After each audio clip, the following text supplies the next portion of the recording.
Men, I'm here to give you a healthy reminder. Tomorrow is February the 14th, Valentine's Day. Don't forget, you remember your sweetheart on that day. I know you're probably thinking, all right, where can I go get some flowers or candy or whatever the things like that. And those are all good and fine. But just remember one thing, to treat your sweetheart with the love that she deserves. You know, it's kind of weird, men and women, in the way we think. I know we may be going out to buy a Valentine's card, and you'll probably get one as well. And it probably won't mean near as much to you as it will to her. You know, women, when they feel loved, it's sometimes through things like cards, flowers, candies, things of that nature. And that helps them feel loved. But men, we're kind of a little different. You know, we feel loved when we feel respected.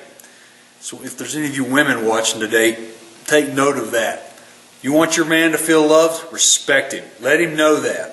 You know, as we go to the Hallmark stores or wherever you buy your cards at, you're not going to find many cards that say, I respect you. It's one of those things you're going to have to pretty much tell and show along the way. You know, but we are to take care of, especially our wives, men, and those of you that are married. You know, the Bible tells us in a sense that, husbands, you're to love your wives as Christ loved the church, and He gave Himself up for her.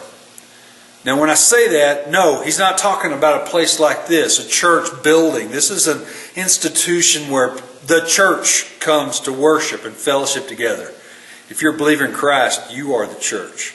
And that's what Christ says is His bride, is that fellowship of believers, those believers that trust and believe in Him. And you know what?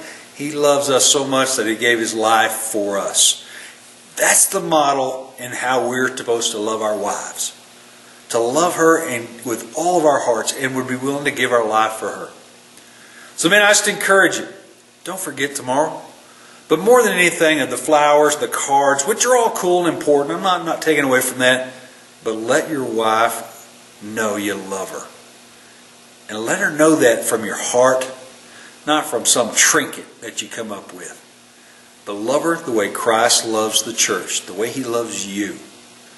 And let me tell you, that's a love that no man, no thing can ever measure. And that she'll be filled alone. Women, if you're there, respect your husbands. Let them know that you love them that way. That's how they'll feel loved. Anyway, happy Valentine's Day. Have a wonderful time. Iron, iron.